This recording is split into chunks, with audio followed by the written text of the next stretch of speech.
வையகம், வாழ்க வையகம், வாழ்க வளமுடன். குரு வாழ்க, குருவே துணை. தியானமே யோகம், யோகமே ஞானம். தமிழ் ஆனந்த யோகம் வாழ்க வளமுடன். தமிழ் ஆனந்த யோகத்தின் இன்றைய சிறப்பு சிந்தனை துளி உரசல். சிவம் இல்லாமல் சக்தி என்பது இயங்க முடியாது.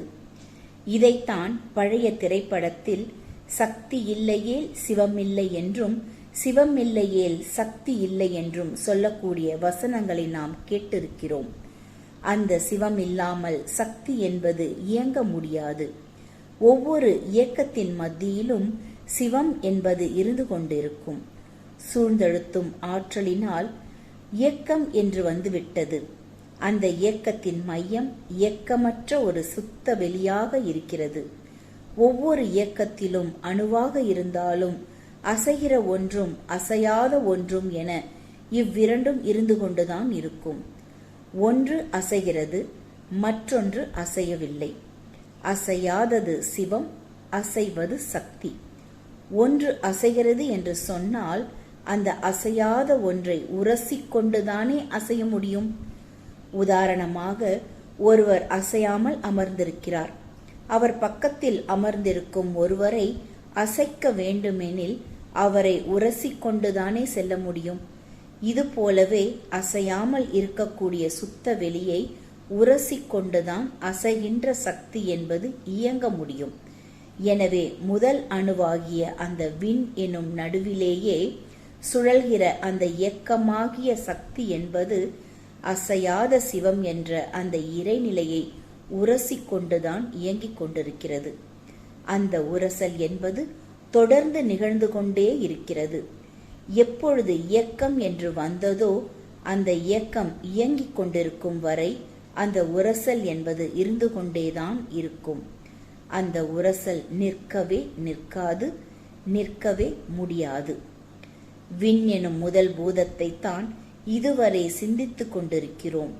விண் என்பதையும் அதிலே நடக்கும் எல்லாவற்றையும் புரிந்து கொண்டோமெனில் அதனுடைய கூட்டாக இயங்குவதுதான் காற்று, நெருப்பு, நீர், நிலம். விண் எனும் நுண் துகள்களின் ஒரு குறிப்பிட்ட விகிதாச்சாரத்தில் கூட்டாக இருப்பதுவே பஞ்சபூதங்கள். இதுவரை பார்த்த சுழல் இயக்கம் ஒவ்வொரு விண்ணிலும் நடக்கிறது.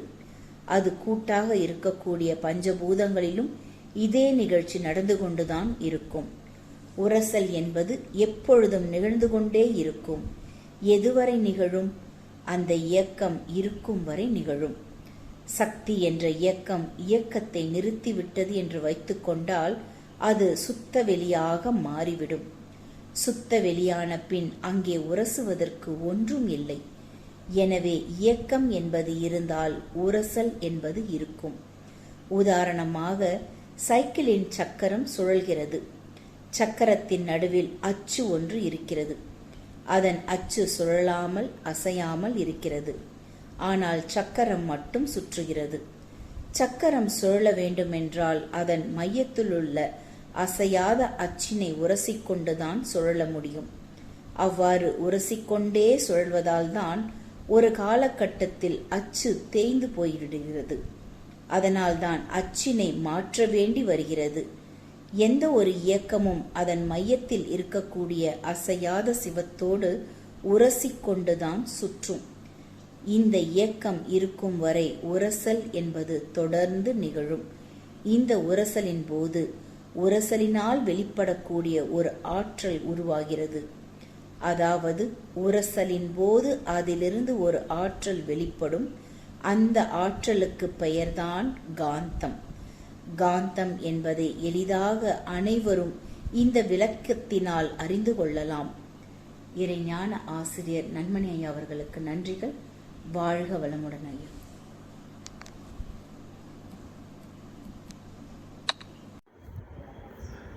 வாழ்க வையகம், வாழ்க வையகம், வாழ்க வளமுடன். குரு வாழ்க, குருவே துணை. குருவின் மலரடி போற்றி. இன்றைய சிந்தனை துளிகள் வாசித்த ரிஷிபாபா அம்மா அவர்களுக்கு நன்றி. தியானமே யோகம், யோகமே ஞானம். தமிழ் ஆனந்த யோகம் வாழ்க வளமுடன். இன்றைய சிந்தனை தலைப்பு உரசல். உராய்வு என்று ஒரு வார்த்தை நாம் பயன்பாட்டில் சொல்லிக் கொண்டிருக்கிறோம். சாதாரணமாக நடைமுறை பழக்கத்திலே உரசல் என்று சொல்லுகிறோம். இந்த உரசல் என்று இருக்க வேண்டும் என்று சொன்னால் அங்கு இயக்கம் என்று ஒன்று இருக்க வேண்டும். இயக்கம் இல்லாமல் உரசல் என்ற வார்த்தைக்கு அங்கு வேலையே இல்லை. இப்போது எங்கு உரசுகிறது? இப்போ உரசல்னொன்னே நமக்கு சாதாரணமாக எப்படி தெரியும் என்று சொன்னால், இரண்டு இயக்கங்கள் உரசிக்கொள்கிறது என்பதைத்தான் நாம் உரசல் என்று பார்க்கிறோம். பொதுவாக அப்படித்தான் பார்த்து கொண்டிருக்கிறோம். ஒரு வாகனம் செல்கிறது, இன்னொரு வாகனம் எதிர் திசையில் வருகிறது, இரண்டும் உரசிக்கொண்டது. அப்போ இரண்டு இயக்கங்கள் உரசிக்கொள்கிறது என்று பார்க்கிறோம். அப்போ அதுபோல் இயக்கங்களும் என்பதுதான் உரசலாக மாறுகிறதா என்று கேட்டால், அடிப்படை தத்துவத்தை இப்பொழுது நாம் புரிந்து கொண்டு அதன் பிறகு இந்த உரசல் என்பதை பார்க்க போகிறோம். இப்போது இயங்கக்கூடியது ஒன்று என்று வைத்துக்கொள்ளுங்கள், இயங்காமல் ஒன்று இருக்கிறது என்று வைத்துக்கொள்ளுங்கள். அப்பொழுதும் உரசல் ஏற்படும் அல்லவா? இரண்டு கார்கள் உரசிக்கொண்டது என்பதும் இரண்டு இயக்கங்கள் உரசிக்கொண்டதாக தெரிகிறது. சரி, இப்போது ஒரு கார் ஓடிக்கொண்டிருக்கிறது. அது ஓரத்தில் போய் ஒரு சுவற்றில் உரசி விட்டது என்று வைத்துக்கொள்ளுங்கள். சுவர் இயங்கிக் கொண்டிருக்கிறதா, இயங்காமல் இருக்கிறதா? சுவர் இயங்காமல் இருக்கிறது. அப்போ இயங்காமல் இருந்தால் அந்த சுவற்றில் போய் உரசி விட்டது அப்படின்னு வச்சுக்குவோம். இப்போ இந்த ரெண்டு இயங்கக்கூடிய கார் உரசினதுக்கும் இந்த செவரில் உரசினதுக்கும் விளைவு என்ன? ஒரே மாதிரி தானே இருக்கும். ஆம், ஒரே மாதிரி தான் இருக்கிறது. இப்போது இந்த இடத்துல நம்ம பார்க்க வேண்டியது என்னென்னா, இரண்டு இயக்கங்கள் உரசினாலும் அங்கு அந்த உரசலின் போது அங்கு ஏதாவது ஒரு வெளிப்பாடு தோன்றுகிறதா என்று பார்த்தால் தோன்றும். இரண்டு வேகமான இயக்கங்கள் உரசும் பொழுது அங்கிருந்து ஒரு தீப்பொறி போல் அங்கே வெளிப்படுவதை பார்க்கிறோம். தீப்பொறியாக அங்கு அந்த உரசுகிற நேரத்தில் தோன்றுவதை பார்க்கிறோம். இப்போது அதை புரிந்து கொள்வது தான் நாம் இப்போ அடிப்படை உரசல் என்பதை உணர்ந்து கொள்வது. இப்போது இயக்கம் என்று இருக்கிறது என்று சொன்னால் அந்த இயக்கம் எங்கு இயங்குகிறது என்று ஒரு கேள்வி நாம் கேட்க வேண்டியிருக்கிறது. இப்போ ரோட்டில் பஸ்ஸு போகுது, வாகனங்கள் போகிறது, ரோடு அசையாமல் இருக்கிறது. அந்த அசையாமல் இருக்கக்கூடிய ரோட்டில் இந்த வாகனங்கள் அசைந்து கொண்டு செல்கிறது என்று பார்க்கிறோம். இப்போது அடிப்படையாக அசைவு இயக்கம் என்று இருக்க வேண்டும் என்று சொன்னால், இயங்காத ஒன்று இருந்தால்தான், அந்த இயங்காத ஒன்றில்தான் அந்த இயக்கம் என்பது நடைபெற முடியும். இப்போ இதை முதல்ல நம்ம உணர்ந்து கொள்ள வேண்டும். இயங்காமல் ஒன்று, இயக்கமற்ற ஒன்று இல்லை என்று சொன்னால் அங்கு இயங்குகிற ஒன்று இருக்க முடியாது என்பது அடிப்படையான காந்த தத்துவம். இப்போது இதைத்தான் சக்தி, சிவம் என்று சொல்லியிருக்கிறார்கள். சக்தி என்பதை இயக்கம் என்றும், சிவம் என்பதை இயக்கமற்றது என்றும் சொல்லுகிறோம். இப்போது சிவம் இல்லாத சக்தி இருக்கிறதா என்று கேட்டால் இருக்க முடியாது என்று சொல்லுகிறோம். சக்தி இல்லாமல் சிவம் இருக்குமா என்றால் இருக்கும். அப்போ இப்போது இந்த உரசல் என்பதை உணர்ந்து கொள்வதற்கு நாம் அடிப்படையாக இயக்கம் என்பது எங்கு தோன்றியதோ அங்கிருந்து அதை பார்ப்போம். அடிப்படையாக இந்த பிரபஞ்சம் இயங்குவதற்கு முன், இந்த பிரபஞ்ச இயக்கமே தோன்றுகிறதுக்கு முன்னாடி என்ன இருந்தது என்று கேட்டால் என்ன சொல்லுவோம்? இயக்கமற்ற வெளி இருந்தது என்று சொல்வோம். அங்கே அசையாத வெளி இருந்தது என்று சொல்வோம். அதைத்தான் அசையாத சுத்த வெளி என்று சொல்லுகிறோம். அப்போ அசையாமல் இருந்த அந்த வெளிதான் அசைந்தது. இப்போது அசையாத வெளி இருக்கிறதே, இது மையத்திலே அது தன்னிடம் இருக்கக்கூடிய இன்ஹெரண்ட் ஃபோர்ஸ் என்று சொல்லக்கூடிய பேராற்றல் என்ற ஒரு சூழ்ந்தழுத்தும் ஆற்றல், அது மையத்தில் அழுத்தும் போது இந்த அசையாமல் இருந்த வெளி இருக்கிறதில்ல, அதுதான் அசைகிறது. இப்போது அசைவது வேறு, அசையாதது வேறு என்று பார்க்க முடியாது. அசையாததிலிருந்து அசைவது வந்தது என்று சொல்லலாமா என்று கேட்டால் அப்படியும் சொல்ல முடியாது. அசையாதுதான் அசையக்கூடியதாக மாறியது. இதைத்தான் தன்மாற்றம் என்று மகரிஷி சொல்கிறார். அசையாமலிருந்து தான் அசைகிறது என்று.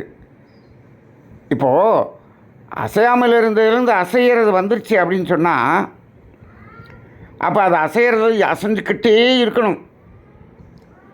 இப்போது அசையாமல் இருந்து தான் அசைந்தது என்று சொன்னால், அது மீண்டும் அசையாமல் இருக்கக்கூடிய வாய்ப்பு இருக்கிறது. அப்படி தானே? இப்போது ஒரு மின் விசிறி சுற்றாமல் இருந்தது, இப்பொழுது சுற்றுகிறது. இப்போது இன்னும் கொஞ்ச நேரம் கழிச்சு என்ன ஆகும்? அது சுற்றாமல் நின்றுவிடும். அப்போ இதில் நிலையானது எது? சுற்றுவது நிலையானதா, சுற்றாமல் இருப்பது நிலையானதா என்றால் சுற்றாமல் இருப்பது தான் நிலையானது. அப்போ அதுபோல் அசையாமல் இருந்தது தான் அசைகிறது என்று சொன்னால், இந்த அசைவது ஏதோ ஒரு காலத்தில் அசைவை நிறுத்திவிடும். அவ்வாறு அசைவை நிறுத்திவிட்டால் அது என்னவாக மாறும்? அதே சுத்த வெளியாக மாறிவிடும். அப்போ இப்போ இந்த இடத்துல இந்த அசையக்கூடிய முதல் பூதம் என்ற விண் சுழல்கிறது, அசைகிறது. எங்கு அசைகிறது என்று சொன்னால் அசையாத வெளியில் தான் அசைந்து கொண்டிருக்கிறது என்று சொல்கிறோம். அப்போ அது அந்த அசையாத வெளியில் ஒரு உராய்வை ஏற்படுத்தி ஒரு உரசலை ஏற்படுத்துமா, ஏற்படுத்தாதா? நிச்சயமாக ஏற்படுத்தும். ஏன்? அந்த அசையாத வெளிக்கு உள்ளாகத்தான் இது அசைகிறது. அப்போ அங்கே ஒரு உரசல் இருக்கும். சரி, அது பெரிஃபெரியில் தான் இருக்குமான்னு கேட்டால், இந்த அசையக்கூடிய அந்த சுழல் இயக்கம் இருக்கிறதே, முதல் பூதம் என்ற விண், அது ஒரு சுழல் அலை. அதனுடைய மையம் அசையுமா என்று ஒரு சிந்தனை செய்து பார்த்தால், அந்த மையம் அசையாமல் இருந்தால்தான் இது அசையும். இதை புரிஞ்சுக்கிறதுக்கு தான் நம்ம சைக்கிளோடைய வீலை பற்றி இந்த சிந்தனையில் சொல்லப்பட்டு இருக்கிறது. இப்போ நீங்கள் சாதாரணமாக புரிஞ்சுக்கிறது பாருங்கள். சின்ன வயசில் நம்ம காத்தாடி விட்டுருப்போம். ஒரு சின்ன தட்டைக்குச்சி எடுத்து அதில் ஒரு பனை ஓலையை வச்சு நடுவில் ஒரு முள்ளை குத்தியிருப்போம். இந்த பனை ஓலை சுற்றும் காத்தாடி போல, ஆனால் அந்த முள் அசையாமல் இருக்கும். இந்த முள் அசையாமல் இருந்தால் தான் இந்த பனை ஓலை சுத்தம். இது சும்மா தானே இருக்குன்னு அதை பிடிக்கிட்டோம்னா பனை ஓலை சுத்தாது. அதை மையமாக வைத்து தான் சுற்றுகிறது. இந்த பனை ஓலை அந்த முள்ளை உரசி கொண்டிருக்கிறதா? நிச்சயமாக உரசிக்கொண்டே தான் இருக்கும். இப்போ அதே போல் தான் சைக்கிளில் ஆக்சல், ஒரு மாட்டு வண்டியில் அச்சாணின்னு சொல்லுவாங்க, அது அசையாமல் இருக்கும். அப்போ ஒரு அணுவுக்கு மையத்தில் அசையாத சுத்தவெளி என்பது இருக்கிறது. அப்படின்னா முழுமையாக இந்த விண் என்பது மையத்தில் இருக்கக்கூடிய சுத்தவெளியிலும் அசைந்து உரசிக்கொண்டு தான் இருக்கிறது. வெளியில் இருக்கக்கூடிய அந்த இயக்கமும் வெளியில் இருக்கக்கூடிய வெளியோடு உரசிக்கொண்டு தான் இருக்கிறது. அப்போ இயக்கம் எப்பொழுது தோன்றியதோ அப்பொழுதே உரசல் என்பது தொடங்கிவிட்டது. அப்போ இந்த உரசல் ஏற்படுவதனால் அந்த உரசல் என்று எப்பொழுது ஏற்படுகிறதோ அப்பொழுது அதிலிருந்து ஒரு விரிவலை தோன்றும். அந்த விரிவலை தான் என்னவாக மாறுகிறது? காந்தமாக மாறுகிறது என்று சொல்கிறோம். அப்படி என்று சொன்னால் இந்த உரசலினால் வெளிப்படும் அலை விரிவலை, அந்த விரிவலை அந்த வெளியோடு கலந்து காந்தமாக மாறிக்கொண்டே இருக்கிறது. இப்போ அப்படின்னு சொன்னால் ஒரு விண் அசைய ஆரம்பித்ததிலிருந்து அந்த விண் இயக்கத்தை நிறுத்துவதற்கு வரை இந்த உரசல் என்பது இருந்து கொண்டே தான் இருக்கும். அப்படி என்று சொன்னால் அங்கு காந்தம் என்பது தோன்றிக்கொண்டே தான் இருக்கும். அதைத்தான் நம்ம தமிழ் ஆனந்த யோகத்தில் இந்த காந்தம் என்பதை எப்படி சொல்கிறோம்? அது தோன்றிக்கொண்டே இருக்கும், மறைந்து கொண்டே இருக்கும், இருந்து கொண்டே இருக்கும் என்று நாம் அடிக்கடி சொல்வோம். அப்போ தோன்றுவதும் மறைவதுமான ஒரு தொடர் நிகழ்ச்சி அங்கே நடக்கிறது. ஏனென்று சொன்னால் இந்த உரசல் என்பது 24 மணி நேரமும் உரசல் இருந்து கொண்டே இருக்கிறது. அப்போ ஒரு அணுவை எடுத்து பார்த்தாலே அதிலேயே நமது காந்த தத்துவம் என்பது விளங்கிக் கொள்கிறோம். அப்போ இப்படித்தான் காந்தம் என்பது தோன்றுகிறது என்று சொன்னால் இந்த உலகம் முழுவதும், இந்த பிரபஞ்சம் முழுவதும் பார்க்கிறோமே, எல்லாமே இந்த விண்ணினுடைய கூட்டு தானே. இந்த விண்ணினுடைய கூட்டு தான் காற்று, நெருப்பு, நீர், நிலம் என்ற பஞ்சபூதங்கள். அப்போ ஒவ்வொரு அணுவும் சுற்றி உரசிக்கொண்டு சுற்றுவது போல கோடிக்கணக்கான அணுக்கள் இணைந்து ஒவ்வொன்றும் தனித்தனியாக உரசிக்கொண்டு தான் சுற்றுகிறது. ஒரு விண்ணுக்கும் இன்னொரு விண்ணுக்கும் இடையில் என்ன இருக்கிறது? அங்கேயும் சுத்தவெளி இருக்கிறது. அந்த பெரியும் உரசிக்கொண்டு இருக்கிறது, மையமும் உரசிக்கொண்டு இருக்கிறது. அப்போ இந்த தனியாக சுற்றும்போது அந்த உரசலினால் வெளிப்படக்கூடிய காந்தம் என்பது அடிப்படை காந்தம். இதே காற்றிலிருந்து வெளிப்படும் போது அது சப்தம் என்ற ஒளியாகவும், நெருப்பிலிருந்து வரும்போது வெளிச்சம் என்ற ஒளியாகவும், நீரிலிருந்து வரும்போது சுவையாகவும், மண்ணிலிருந்து வரும்போது வாசனை என்ற மனமாகவும் வெளிப்படுகிறது. அப்போ இந்த காந்தத்தின் தன்மாற்றங்கள் தான் இந்த 5 வகையாக இருக்கிறது. ஆக இந்த உரசல் என்ற ஒன்று இந்த பிரபஞ்சம் இயங்கிக் கொண்டிருக்கும் வரை இருந்து கொண்டே தான் இருக்கும். அப்படி என்று சொன்னால் காந்தம் இப்பொழுது குறைவதற்கு வாய்ப்பு இருக்கிறதா? இல்லை. அதனால தான் அதை அட்சய பாத்திரம் என்று சொல்வார்கள். எவ்வளவு அழுனாலும் அதில் குறையாது. ஏன்? உற்பத்தி நடந்து கொண்டே இருக்கும். அப்படிப்பட்டது தான் அந்த காந்தம் என்று சொல்கிறோம். சரி, அப்போ இந்த அடிப்படையிலே இந்த உரசல் என்பதை நாம் உணர்ந்து கொள்கிறோம். இதைத்தான், இந்த உரசலைத்தான் எப்படி சொல்லிவிட்டாங்க?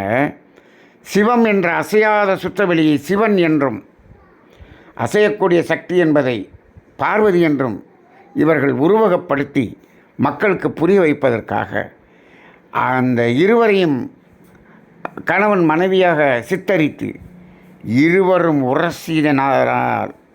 அதிலிருந்து வெளிப்பட்ட பிறந்த குழந்தை அதுதான் காந்தன், முருகன் என்று அந்த சிவனுக்கும் பார்வதிக்கும் குழந்தை பிறந்ததாக வைத்து விட்டார்கள். முதலில் விநாயகர், அப்புறம் முருகன்னு சொல்லுவாங்க. இது என்ன என்று சொன்னால் அதை காந்தத்தைத்தான் அப்படி சொல்லுகிறோம். அப்போ இந்த உரசலினால் ஏற்பட்ட விளைவு இது புரிய வைப்பதற்காக சொல்லப்பட்டதாக இருக்கிறது. அப்போ இந்த இரண்டும் இணைந்து தான் இருக்கிறது. அப்போ சிவமில்லாத சக்தி இல்லை என்று சொல்லும்போது, அப்போ அதைத்தான் அந்த அர்த்தநாரி என்ற உருவத்தில் சிவம் பாதி சக்தி பாதி என்பதாக அவர்கள் காட்டினார்கள். அர்த்தநாரி என்பது தான் காந்தத்தை குறிக்கக்கூடியதாக இருக்கிறது. ஆக இந்த உரசல் என்பது 2 இயக்கங்களினால்தான் உரசல் என்று நாம் சொல்லிக் கொண்டிருக்கிறோம். இல்லை, நாம் அந்த சுற்றவெளியாகிய வெளியை நாம் கண்ணால் பார்ப்பதில்லை. அது இல்லாத இடமும் இல்லை. ஒரு அணுவுக்கு மையத்தில் இருக்கிறது, ஒரு அணுவுக்கும் இன்னொரு அணுவுக்கும் இடையில் இருக்கிறது, இந்த பிரபஞ்சத்தை கடந்தும் இருக்கிறது என்று சொன்னால், இப்போ இந்த சுற்றவெளி இல்லாத இடம் எது சொல்ல முடியுமா? முடியாது. ஆனாலும் எங்கும் நிறைந்தவன் என்று சொல்கிறோம். அது இயக்கத்துக்கு வந்தவுடனே எல்லாம் வல்லவன் என்று சொல்லுகிறோம். அப்போ அப்படிப்பட்ட அந்த இறை தத்துவத்தை உணர்ந்து கொள்ளும் பொழுது இயக்கம் என்று வந்த அந்த இறை தத்துவம் அது உரசல் என்ற அடிப்படையில் தான் காந்தம் என்று மலர்ந்து, அந்த காந்தத்தை வைத்துத்தான் நமது வாழ்க்கை என்பதே அமைந்திருக்கிறது. எனவே இது ஒரு அடிப்படையாக ஒரு சிந்திக்க வேண்டிய ஒரு சித்தாந்தமாக இருக்கிறது. இந்த ஒன்றை புரிந்து கொண்டால் இறைவன் என்று சொல்லுகிறோமே, அந்த சிவம் என்று சொல்லக்கூடிய அசையாத சுத்தவெளியைத்தான் தெய்வம் என்று சொல்லுகிறோம். இப்படிப்பட்ட தெய்வம் என்பது வேறு வேறாக இருக்க முடியுமா என்று சொன்னால், இந்த பிரபஞ்சம் முழுவதும் ஒரே தெய்வம்தான். ஆனால் இதை பல பல தெய்வங்கள் என்று வைத்துக்கொண்டு வடிவங்களை வைத்துக்கொண்டு இப்பொழுது சண்டையிட்டு கொண்டிருக்கக்கூடிய சமுதாயத்துக்கு இந்த ஒரு சிந்தனை அவர்கள் அனைவரையும் ஒன்றிணைக்கக்கூடிய ஒரு சிந்தனையாக இருக்கும் அல்லவா? எனவே இன்றைய சிந்தனையை உலகில் உள்ள எல்லா மனிதர்களுக்கும் இதை பகிரச் செய்யுங்கள். இதை கேட்கட்டும். கேட்டு இந்த ஒரு ஒரு உண்மை தத்துவத்தை உணர்ந்து கொண்டால் இந்த சண்டைகள் போர் இல்லாமல் மனிதர்கள் அனைவரும் ஒரு ஒற்றுமையாக வாழக்கூடிய ஒரு சூழ்நிலை உருவாகும் என்ற அடிப்படையிலே அனைவருக்கும் பகிர்வோம், ஆனந்தமடைவோம். வாழ்க வளமுடன்.